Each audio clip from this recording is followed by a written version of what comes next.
So, ito na po yung orange na ginataang gabi. Yan, luto na. Good morning!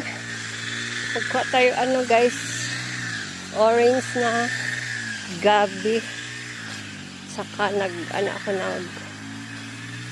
kuha din ako ng kamote. Mga tira-tira na last 2 weeks. Hindi ko natapos, kayin. So, dito ako kumuha ng mga kamote. So, ayan o. Sila orange yan. Orange na variety. Tapos, yung mga gabi. Magbuo na tayo gabi para gulayin. Ayan.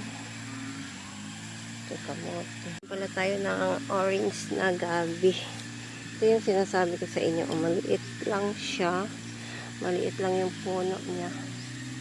Pero, malaki na yung laman. Pwede nang gulayin. So, ito na natin. Ito lang kasi yung pinaka maliit na nabunot ko. Ito, mga saha-saha. Tapos, kita ko siya yung laman niya na orange. So, ito yun. Hindi pa siya kita na orange pero kasi bata pa. Pero orange talaga itong laman niya. Bata pa kasi. Ayan, pakita ko na lang yung lulutuin ko. Ando na sa tricycle. Kasi nagtataligsik na naman. Parang uulan naman. Galing kami dyan sa grabing ulan. Tapos dito, mahina na. So, okay lang. Kasi nakapag-harvest na tayo ng kamote at gabi. Ayan sila. Mga orange ito, guys. Ayan.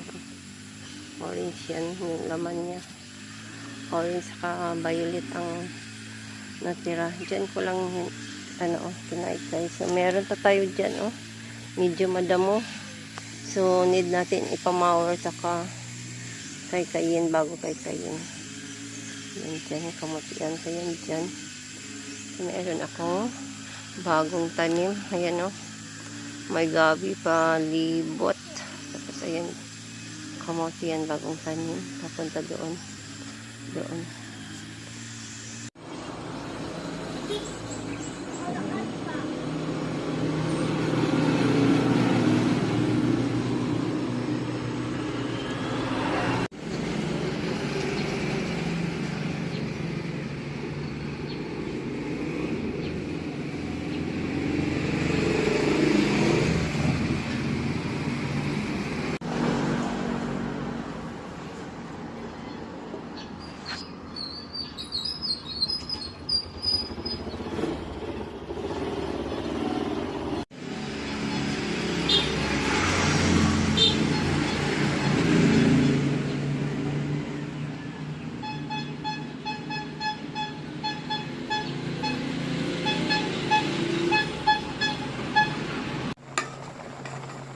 Ito na po yung ating ginataang gabi. Yung orange na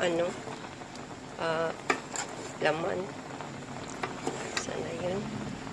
Yun, orange. So, luto na ang ating ginataang gabi. Ayan. Ito yung orange na gabi. Ayan po. Luto na. So, kain tayo, guys. Ayan. So, kain na tayo, guys. Yan. Mainit pa. Bagong luto talaga. Yan po. Alright, guys. Naubos ko talaga yung isang plato na ginataang gabi. Ayan. Super lagkit ng laman niya, guys. Super lagkit. Yan, kakaiba yung color niya. Ano lang talaga yung nakita ko, puti na gabi or violet. Tapos ngayon, orange. Doon lang po yun sa farm ko. Kinuha ko doon mga 5 puno. Ayan, meron ka doon mga baby pa. So ito, thanks God sa masarap na ginataang gabi.